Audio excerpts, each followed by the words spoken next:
Good morning and hello, everyone.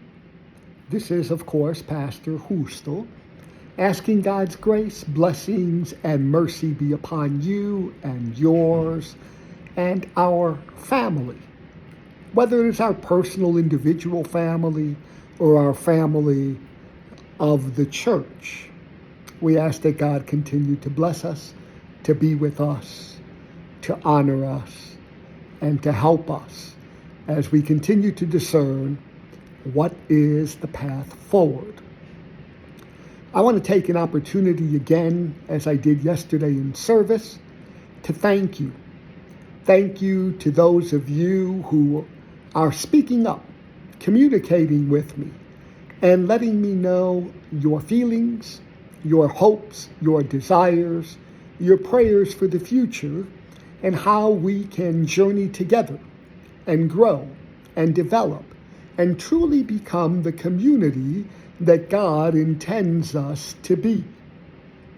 So, please know that I appreciate you, and I will continue to, as I always have, journey with you, listen profoundly, pray, discern, and seek the wisdom and counsel of elders of the church, whether it is the bishop's office or people that I trust. I will never share your name or identifying marks with others, but I will, at times as I pray and discern, ask others to help me to reflect my spiritual leaders and those that I hold personally in my heart as people over 33 years who have counseled me, who have challenged me, who have journeyed with me in good, bad, and sometimes ugly situations. But I thank you for that. It's important that you know that you can always talk to me and that I will always make myself available. To those of you that send emails, please know that I will always respond, and I will ask you always to meet me one-on-one so that we can have a conversation. Email gets a sense, but it's not a real conversation where we can look at each other in the eyes, agree, disagree, and come to a place where we might be able to move forward, honoring God and honoring each other.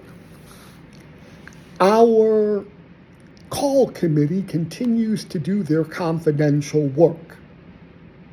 I don't know what they're doing other than the weekly reports that they give, if they give a weekly report. It's quite frankly none of my business. And to be honest, unless you are on the call committee, specifics of what they are doing is none of our business. We want to continue to provide feedback and feed into them as they discern, as they incorporate what you have said, what counsel is saying, and what they are hearing through the whispers of God's Spirit. I know, just like in many congregations that I have served, the call committee process is both a blessing and a curse. The curse is that people get awfully anxious and want to make sure that their perspectives are not only heard, but the dominant ones, and that they have influence, whether it is with money or perceived authority, oftentimes claimed by them, and only them, or a few who might follow them.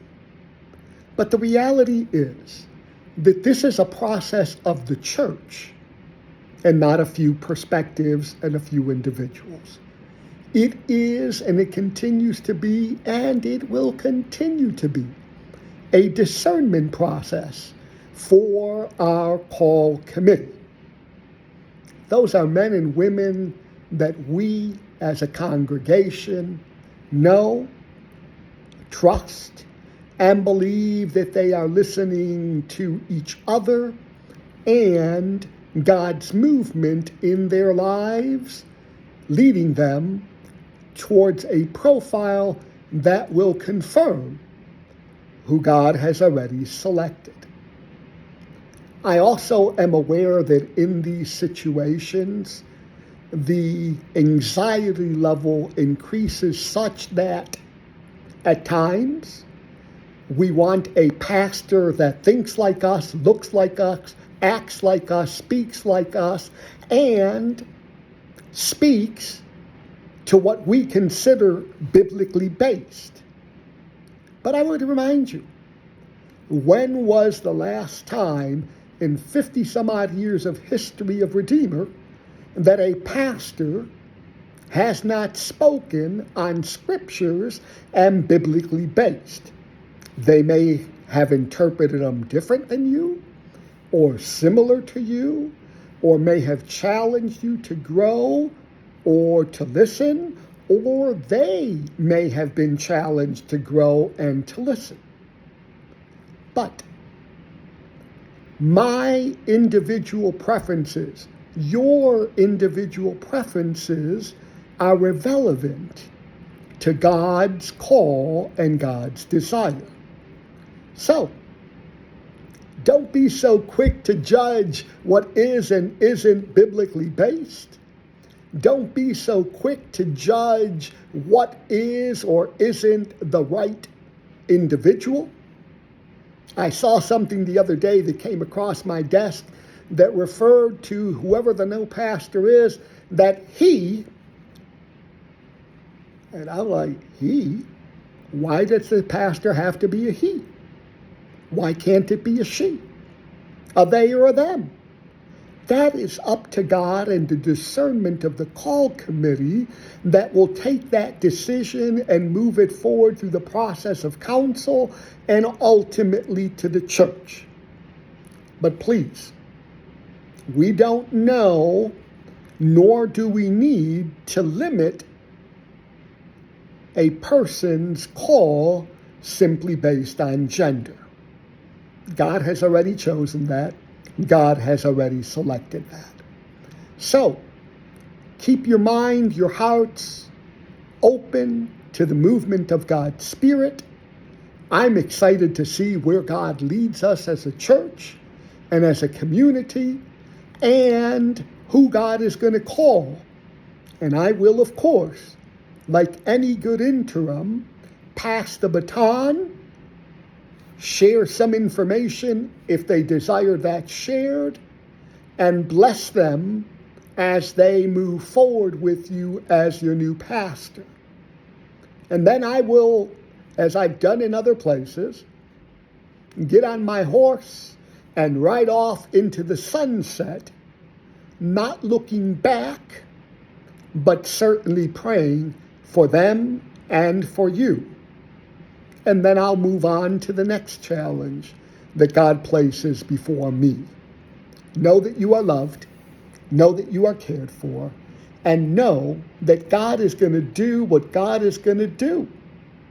And that's okay, because we still need God in our lives to lead us, and not our own perspectives. Have a wonderful day.